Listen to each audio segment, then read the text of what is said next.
extra strong Roman concrete, fully hydraulic, natural molded connections. It's the Structural engineering podcast. Welcome to this week's episode of the Structural Engineering Podcast. My name is Max. And my name's still Zach. And this week, we're catching up with Zach, who took the PE last week.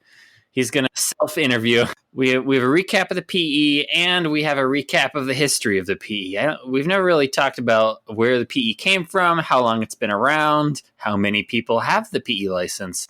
So we're going to do a little bit of that. Well, before we jump into that, Max, let's do a little news and tip. So the news is, again, we've talked about this Florida bridge collapse quite a bit on the podcast, and I think, the biggest things we can learn from is failures, and something that's kind of come out of it that I think is interesting. And the news, the National Transportation Board has come out with their findings and whatnot, and it seems like everyone's pointing fingers at everybody, and it's everyone's kind of fault in some manner. I think at the end of the day, we should all really take from it is that if you see something as an issue, you probably shouldn't let the public underneath it. But on this one, specifically, what I want to bring up is that they came out and the peer reviewer that reviewed the structural calculations and kind of said, yeah, we agree with it and everything, is actually liable in this sense and on this project for the failure of it.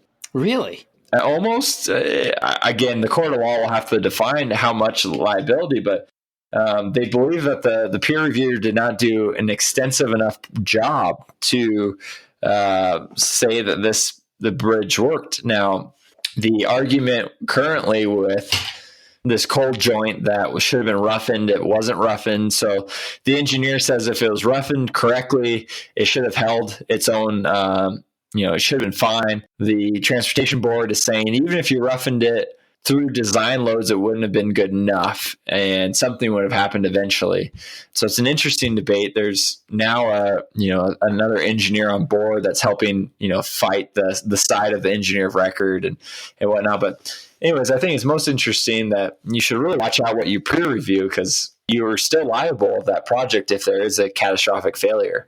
That's crazy. I'm going to have to look up the liability that a peer reviewer has. I mean, legally, I'm sure there's a definition, and I wonder the scope there. A lot of times with how the law works is it's defined off of precedents, so what's been set before in the past. And I do know there, in the article, this was on Engineering News Record, they said there's 2 states out there that they found, that a peer reviewer is not liable for. And one is Kansas. And I believe the second one's Missouri, but I'm not fully sure on that one. But otherwise, if you're peer reviewing projects in other states, you are held liable for a deficient structure. The NSPE actually has a article here. There's some peer review legislation. I'll interject a quick summary here. Okay, so the NSPE has on their website what is sort of a model statute, and they make the position that every jurisdiction should have in order a position on a peer review. So NSPE believes that professional engineers participating in peer review should be protected by appropriate legal immunity and legal privilege. So that would be with the stipulation that third-party peer reviewers who are licensed professional engineers are immune from civil liability as long as the third-party reviewer acts in good faith. NSPE does define peer review as a process through which professional engineers evaluate, maintain, or monitor the quality and utilization of engineering services. So Max, let's now, that was the news. Let's jump into the tip real quick. The tip for this week, and this has come up actually quite recently, is can you use dead load to resist overturning of a shear wall? Of course. Now, your course comes to a limit, and we actually just found this out on Instagram. We did a poll, and everyone, a lot of people said yes, but there is a limitation, and it starts really making sense when you really look at the whole system and how things are acting.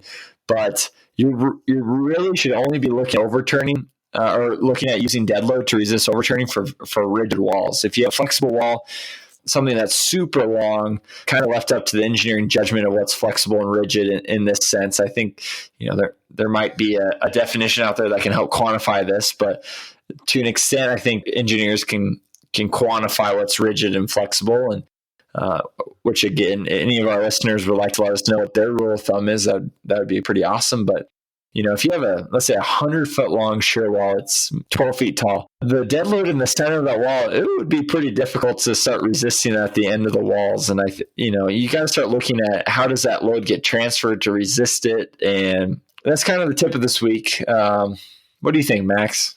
I like it. When I was taking physics classes in college, if I had a problem, I would always try to look at it on the biggest scale and the smallest scale and see if it still made sense. I feel like when you're saying, let's make believe that wall is 100 feet, that's the exact way to think about it. Because, at 100 feet, it's totally clear that the dead load isn't doing anything. So it's like sometimes you have to expand the problem and be like, well, at 10 feet, certainly, yeah, but 100-foot wall, that's going to be really flexible. I think, it's up for it's not codified. It's up for discussion on how flexible a wall is, but I think you can kind of look at what it takes to engage your anchors. A lot of manufacturers will give a slip rating. Simpson might say, this anchor will slip a 1/16 of an inch before it engages. And you could say, well, what is it going to take to get your wall to move a 1/16 of an inch? So kind of relate the stiffness to the slip. And if you're not able to engage the whole wall, you probably can't use it as a dead load. Well, Zach, how was it? Well, Max, it was my second time. So the first time I thought I didn't have to study. And I was wrong. I don't know. I didn't know hydrology as well as I thought I did. It's just so broad, right? Like if you've been out of school for a while. Oh, totally. So I studied probably 30 hours maybe. And the first time, and I was like, all right, let's go take this. I remember these equations. This stuff looks accurate. I'll be able to figure it out during the test. Man, was I wrong. To be honest, it's hard to say it, but I was totally wrong. So the second time, I studied 150 hours or so, a lot of hydrology. Wink, wink, it wasn't really on it this time. I wonder what you're allowed to say, Leave it in very broad terms like that, but I know you're not supposed to talk about it much. But so the topic I'd studied the most wasn't really on there, and some topics I didn't study a ton that are kind of more basic stuff were on there a lot. So I'm feeling a lot better than last time when I left the test. You're actually in a small crowd here for repeat test takers. What do you think the odds of passing are in the structural PE? Man, I want to say it was like 40%. Yeah, 38. I hope I'm within the 38% that passes the second time. Point. I guess we don't know yet, but we know. I don't know. It was very humbling. I think, unfortunately, life sometimes has to humble you. And I have to be honest, I went into it pretty cocky the first time and just thought, I'm 3 years out of school. So I guess a little backstory too. I took it in California. That since you're allowed to take it after 2 years of experience, I was like, I'm gonna go take it early, just knock it out, get it out of the way. I'm not that far away from school, so yeah, let's do it. Well, that didn't work, so definitely learn some humility. Yeah, I'll tell you, for first-time test takers, the structural PE, your odds of passing are about 73%. About. The structural one, I think, is probably it. I would assume it's fairly hard, but that might just be, us projecting that. But as far as pass rates, there are a lot with way lower pass rates. So like the civil construction one only has a 56% pass rate. And then if we're looking, I think the very bottom one, metallurgical engineers, 47% pass rate. If you don't pass that the first time, there's only a 25% chance you'll pass it the second time. What about chemical? Chemical engineering has a 71% pass rate, actually, so really similar to structural, and then a repass rate of 25. Interesting. It is amazing. There are a lot. Structural engineering has the most obvious benefit from the PE. I think all practices should take it, but as far as volume of people taking the test, structural is one of the highest, if not, I think the second highest, very close tied to just civil transportation.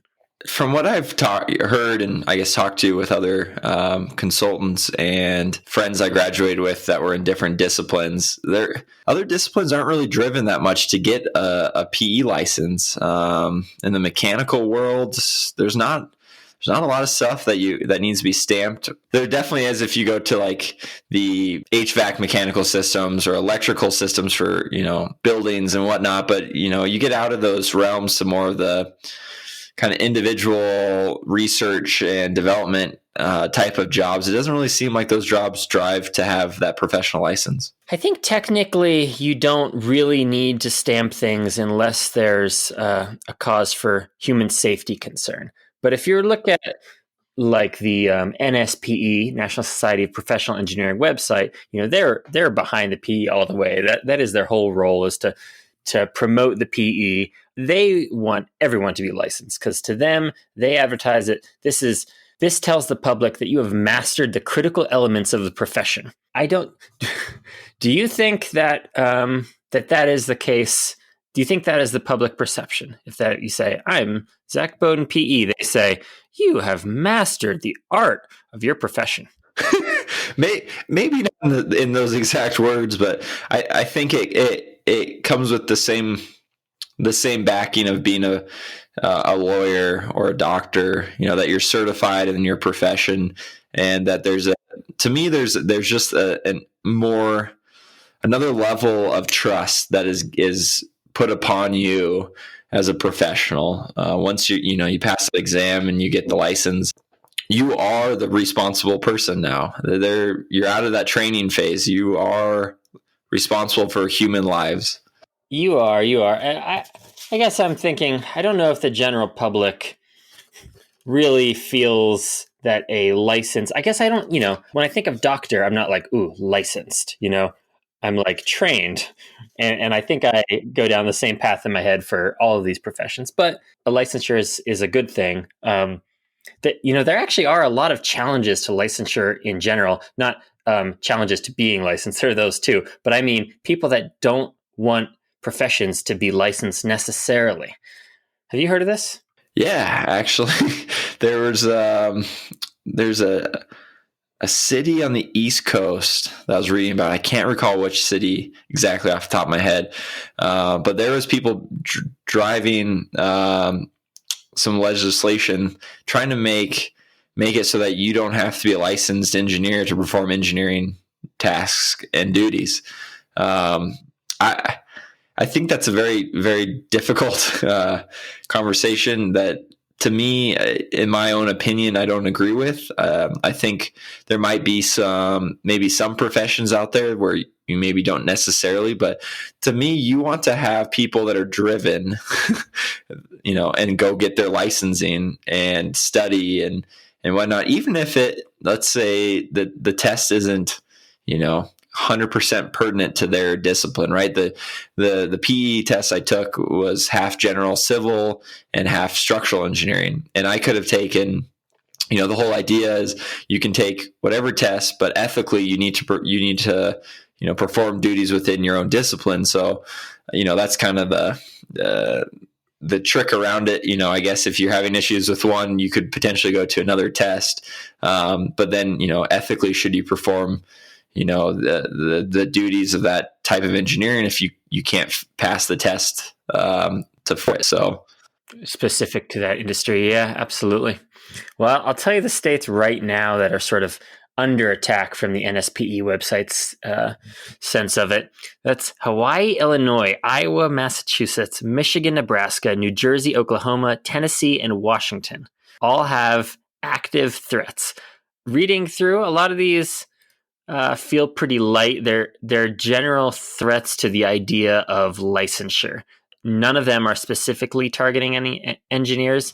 Some of them seem to be licensure, except for people that clearly have a public safety component of their profession. Yeah, I would agree with that. Interesting thing that I just thought of when you were saying that is Illinois is the one state that you actually have to have a structural engineering license to even practice structural engineering, where all other states you can practice structural engineering with a professional engineering license with an exemption of certain buildings types in certain states. That's true. All right, I got a question for you. Roughly, how many people do you think have taken the PE before you have? In all of time, All of time. 1 million people. 500,000 people. Wow. Okay. Of PE or of the civil structural? PE. I guess maybe not have taken it. That doesn't count the people that haven't passed. But this is in 2007. We were at about 450,000 PEs. And that's about a third of the 1.5 million engineers in the US. So I think a third, that's pretty good. Yeah. I would think lower, honestly. What do you think the first state to have the PE was? This one actually shocked me, and I'm proud. Okay. If you're proud, then it's got to be, Yeah, that's a tough one. Man, now it's loaded because I wanted to say California or something West Coast, but now I know that's not true. I'm not proud of the West Coast. No. I'm gonna go with just really out of the blue. I don't think this is right, but Michigan. Wyoming, the least populated state in the country. Now, why was that? Because they were having problems with bad engineering. This is where I need to cue some old music. In 1907, a Wyoming man named Clarence Johnston became the state engineer of Wyoming. And so to develop land in Wyoming at the time, you needed to prove that you had access to water, and all your irrigation had to be sort of mapped out. And people were coming to him with these total junk maps. And he's like, this is not going to work for us. So he decided that engineers in Wyoming had to be licensed in order to create these maps of some standard. So it was strictly from water from the get-go. So in 1907, Roosevelt was president. We only had 46 states. Like, this is a pretty long time ago, and it took a while. California was early, so you're good. They're on the earlier side of things. But it wasn't even until the 1920s that states were talking to each other and saying, hey, we should make these things match up a little bit. That would be around the time I would think that would have occurred. I think that makes sense. Yeah. You know what? One thing I like about the Wyoming case is that a lot of these things we look at, big code changes, they happen after some disaster, right? Wyoming, the guy was just annoyed, and he just wanted it to look better. And he was in a position that he could say, hey, we need some sort of standard here. I'll give you California's, though, was after disaster. So they weren't till 1928, after the failure of the St. Francis Dam, killed more than 500 people north of Los Angeles. And that's when they decided. Similarly, 1937, Texas created its state board after hundreds died in an accident where a school in New London exploded due to a natural gas leak caused by faulty engineering. So a lot of the states didn't come in until it was clear that it was a good idea. My goodness. I think it's almost silly to go against it. If any of you guys are listening, have a good argument. I'd love to hear. I think, Max, in our profession, I couldn't see why you'd ever want to get away from that. If anything, I'm almost a proponent of the SE license, the structural engineering license, that is, as a requirement basis. I am as well. I do see the economic purpose of limiting licensure in other professions that may not have a public-facing component, because the more boundaries you have to entering a profession, the less competition inherently you can have. From an economic side, like, you're just limiting. And there are some wild professions that require licensure. If you are a hairstylist, if you are an interior designer, so maybe that one's getting closer potentially. If you are what are the guys called that speak real fast and sell stuff? An auctioneer? Auctioneer is a profession. There are 98 professions, licensed professions, and yet maybe 50 of them don't make a ton of sense. I don't know. Do you think it's people trying to get out of having to be proficient within their so-called profession, and it's laziness, or what do you think the argument against it would be? I really don't. I think there's a sound economic argument to limiting the amount of boundaries to getting into a profession. The typical thing here is a corrupt government where this is like developing countries. You have to apply to open a small business and it costs a ton of money and it takes a year to get approved. The person can't open the business. That's sort of the far other end of it, but that is what this, is about. If you want to open an auction stand, I think that's this is a safe one. If you want to open an auction stand, I don't know what they gain from a professional status, a licensure. I have a weird suspicion that it's out of corruption. I'm not saying a licensure would limit that, but it'd be interesting to know why some of these professions started to be licensed as well. Like you said, structural engineering came out of, or engineering in general came out of failures and whatnot. So it'd be interesting to know if, do those professions have their own, Yeah, mispriced auction items. Yeah, and cheating and not knowing, laws, or I could see that maybe there's specific laws that need to be followed during auctions and processes that you kind of they need to verify that you know how to do that by taking a test or something. To me, trying to get back to structural engineering a little bit, I've kind of reviewed a lot of study material for the SE, and it is a very challenging, difficult test that take, a good amount of people, a couple tries on the, definitely on the lateral and sometimes on the gravity systems. From what I've heard, I think that's awesome. I think you should be able to pass a test to be able to design a structure, both gravity and laterally, to a very significant extent, to be able to, stamp and sign drawings saying that they're, life safety. And I know the argument is there's plenty of good engineers with a PE, and there's plenty of structures that are designed and signed by just a PE license. But I think it'd just be, again, I don't want to use the word weeding out people, but I just think it, to me, is important with something like that, with life safety, that you are highly proficient in your job, So Max, got a question for you. You've taken the PE, you passed it. You're shortly bound to be licensed here. What's your future look like? Are you thinking about the SE? You thinking stick with the PE? What's on your mind with that type of stuff? Yeah, I'll be giving the SE a try, and I think it will be the next go around 6 months, I believe. As you said, PE I did 2 years ago. I've been in the workforce for a while. And if you've listened to some of the early episodes, maybe I won't say the long story, but I did architecture originally, and I did grad school while working. And I guess my one little snippet of advice on that is keep in mind the PE doesn't count any of your experience if you're also doing something else. So I had to nick a lot of experience while in grad school. I got my first structural engineering job in 13, and I'm just now finalizing my license. Luckily, so I took the Wyoming. That's why I was proud. So I did the early test, but so much of my experience was snipped up into little pieces that in order to count my grad school, I had to discount my work. So maybe that's not the case for all reviewers, all states, but it kind of ended up biting me a little bit. Ultimately, it doesn't matter. It's done now. Definitely. I've got one more thing for you before we close out. And this is some snippets from the engineering creed. But I'm sure, did you have to memorize this for the test and stand up and salute like I did? I did not. No, me neither. All right. Well, here it goes. As a professional engineer, I dedicate my professional knowledge and skill to the advancement and betterment of human welfare.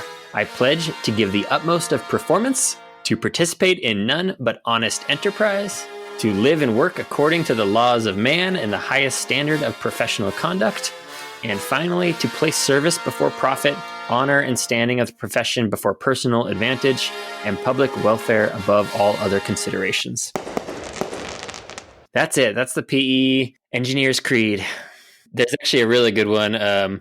It's podcasty at the end. There's a lot more subtext to all of that. And one of the professional obligations, my favorite professional, is engineers are encouraged to extend public knowledge and appreciation of engineering and its achievements. Get out there and shout it from the roof. Yes, and with that said, please send us all your cool projects, pictures, connections, all that good stuff. Please go get licensed. It is awesomeness. As you're hearing last few minutes here, wrap up maybe a little bit of a summary of what I learned from the PE. We kind of went into some history there for a little bit, but take it serious from the beginning. I think I would have rather spent all that time the first time to take it than go do it again. So it's definitely worth. Take it from me. Let me fail for you the first time. You don't do that and study the 100, 200 hours that you may need, or maybe you could be like Max, and Max probably studied 30 minutes. So, what was I going to say is it's just helps you to study. I can give two sides of advice, and probably the bad advice I gave Zach was, whatever, just take it. It's not a big deal.